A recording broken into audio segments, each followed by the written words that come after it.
Welcome to the DoubleACS Daily News. Firefighters are tasked with aiding members of the community, and along with that comes a risk of contracting COVID. Several Attleboro firefighters were recently diagnosed with the virus. To learn about the status of the situation, we spoke with Mayor Paul Heroux. Yeah, there was a recent outbreak of coronavirus at the Attleboro Fire Department, and there was essentially 12 employees who were affected by this out of about 102 or 103 employees in the fire department.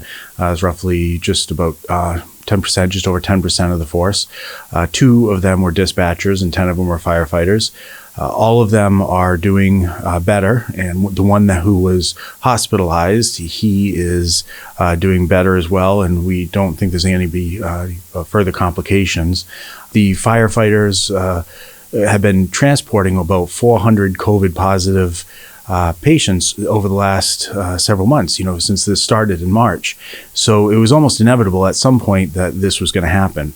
The fire chief reached out to me about 2 weeks ago and told me that there was one firefighter who was going for testing, and it was highly likely that he was positive.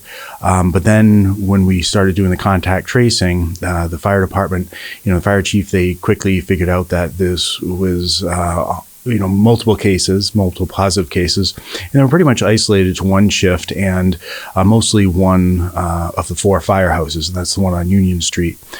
The firefighters are basically on 24-hour shifts. They live together, they eat together, they sleep near each other. There are 2 firehouses that have their own private rooms to sleep in, and those are at Twin Village and in South Attleboro. But at 100 Union Street and at Briggs, it's more of a barrack style where there really aren't walls between each of the beds or each of the firefighters.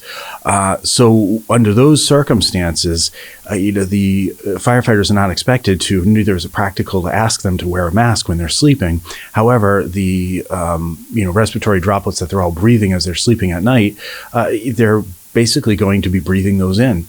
When they're eating together at the tables, or when they're waiting between calls to respond to something, usually they're in a common space. They're oftentimes they're pretty close to each other, and so even with wearing a mask and doing all the things they're supposed to do, those are only going to reduce the likelihood of transmission. It's not going to eliminate the likelihood or the possibility of transmission. It can only reduce it. So, and as I've said a couple times, the masks only catch about 90% of respiratory droplets, which is a big advantage, but it's not a panacea. It's not going to eliminate the possibility of spread.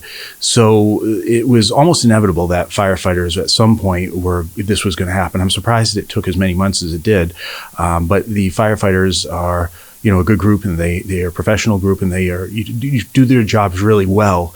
And it doesn't surprise me that once this was detected, it was contained quickly, and they are doing everything they're supposed to be doing to help stop the spread of this within the fire department. The fire chief, he was very effective in isolating that and getting the testing needed. The union also was very cooperative, and they were supportive of the members of the fire department, and basically it was contained pretty quickly. There was no reductions in service. The firefighters who were COVID negative were stepping up, and they were performing overtime so that the continuing of services to the city residents would happen uninterrupted.